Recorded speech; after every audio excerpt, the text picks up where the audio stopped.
Welcome back. In the spring, 83 years ago, a horrific act rocked the town of Arlington.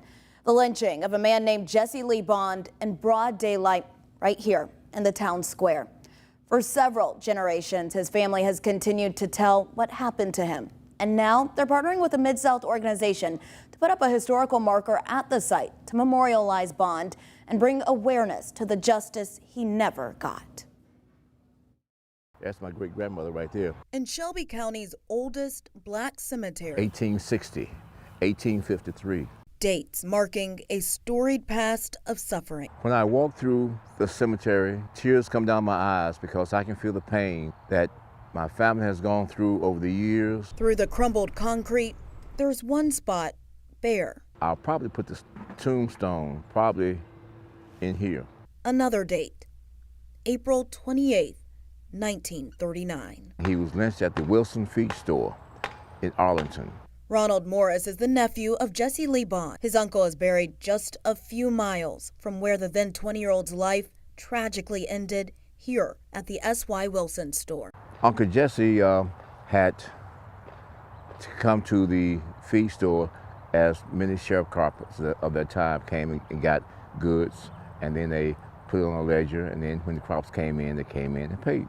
But Jesse wanted a receipt, and they didn't like giving out receipts to people of color because they would gyp them and cheat them.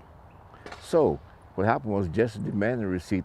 The young Wilson was there, and eventually he got a receipt. But that would prove a deadly ask.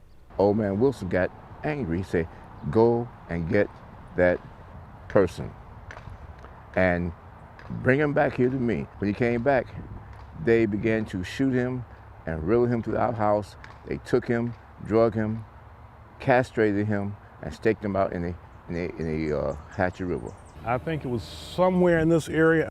John Ashworth works with the Lynching Sites Project of Memphis, documenting the horrific acts throughout Shelby County. And we now know about 35 lynchings that occurred. Bond is one of them. So there are people still around to this day that are, that was 1939. But still, not a lot of people now know what happened in the building that was once on this slab, or the rage that rested on the river. We know who did it. They knew who did it. The sheriff knew who did it. Everybody knew who did it. They covered it up, and they say it was an accidental drowning. How can you have an accidental drowning and you got bruises and bullet holes all through your body?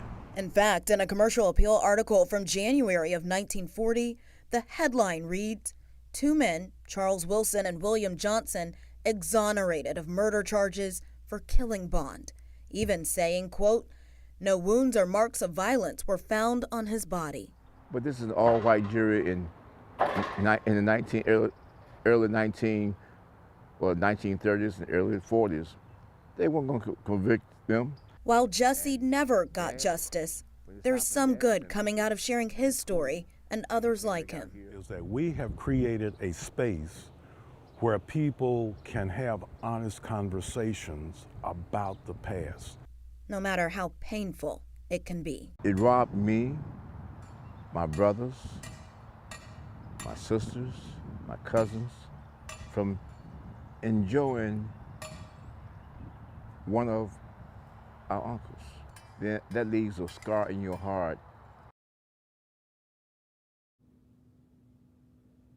Back in March, our country passed the first anti-lynching bill to make sure there are no more victims like Jesse Lee Bond.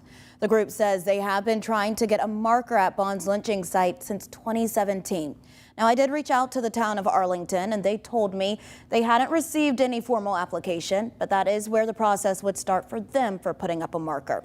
The Lynching Sites Project also did a soil collection from the ground where Bond was killed. And that soil will soon be on display at the Legacy Museum in Montgomery, Alabama, where there's a memorial dedicated to the more than 4,000 known victims of lynching in our country.